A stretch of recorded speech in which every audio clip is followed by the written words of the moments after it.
Hi, I'm Hayes Jackson. I'm the Director of Longleaf Botanical Gardens and the Urban Regional Extension Agent with the Alabama Cooperative Extension. And I want to talk a little bit today about bark. And a lot of times we grow plants for their pretty flowers or their fruit. And one of the things we tend to neglect is how beautiful some of the bark is on our trees. And this is a native river birch, and it has the coolest bark to me. It has this peeling, papery bark that will reveal often a kind of an orangey, rusty color underneath, so you get a different color pattern and a nice texture. These look great at night too, when you can uplight with landscape lighting and really showcase the bark. And the thing about it is it really stands out more in the wintertime, and a lot of times in the winter our garden lacks a little interest because a lot of the plants are dormant, things are not blooming, and that's when we can turn to look at the bark. So what I want to do today is kind of spotlight a few species that give us interesting bark that we can grow here in Alabama and that look great in the landscape and give you a really cool look. All right, now this is probably a tree that everybody knows. This is Crepe Myrtle, and we love the smooth exfoliating bark on Crepe Myrtle. This is a variety called Natchez. It has white flowers. It makes a huge tree. So you really, when you're planting crepe myrtles, you need to pay attention to the variety that you purchase and know the ultimate size of the tree. Some can stay 4 to 6, 7 feet. Some can get 30 to 35 feet.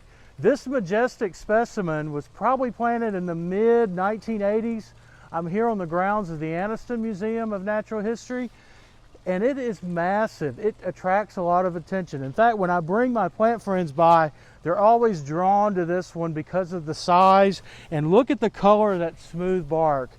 And I really think crepe myrtles, even though they're overly planted, they give such a great winter interest, and you really need to kind of pick through the varieties that give the best color bark. This kind of cinnamon colored bark comes from the species Farii, which they've crossed to get hybrids that have nice big flowers but yet colored bark. Now some of the other crepe myrtle varieties like Basham's Party Pink or Muskogee will have a lighter colored bark, but it's still fantastic in color. It's a nice mottled color. It has exfoliating features, but the thing you want to do is not to prune these back too much, because a lot of times, to me, the whole beauty of a crepe myrtle is its winter structure.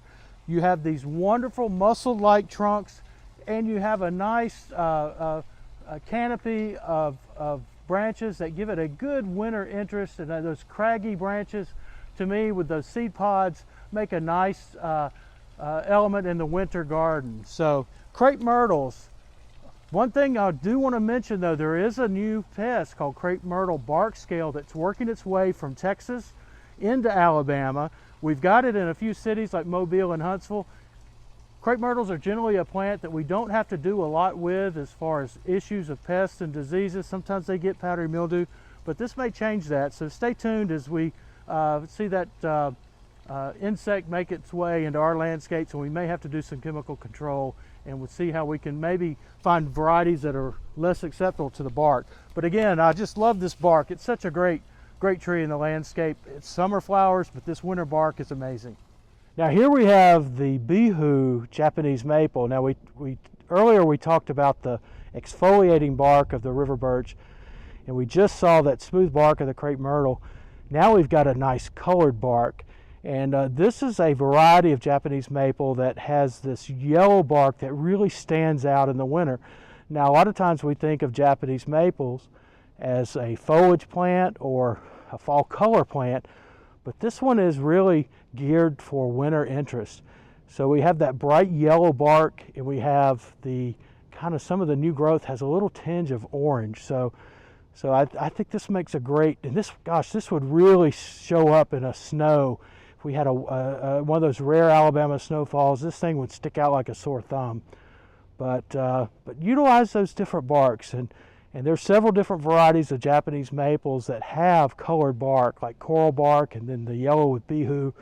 And there's some others like Wildfire that have a redder bark, and there's even one with a green bark. But so we can utilize that bark color, utilize that bark texture, and have some good winter interest in our landscape.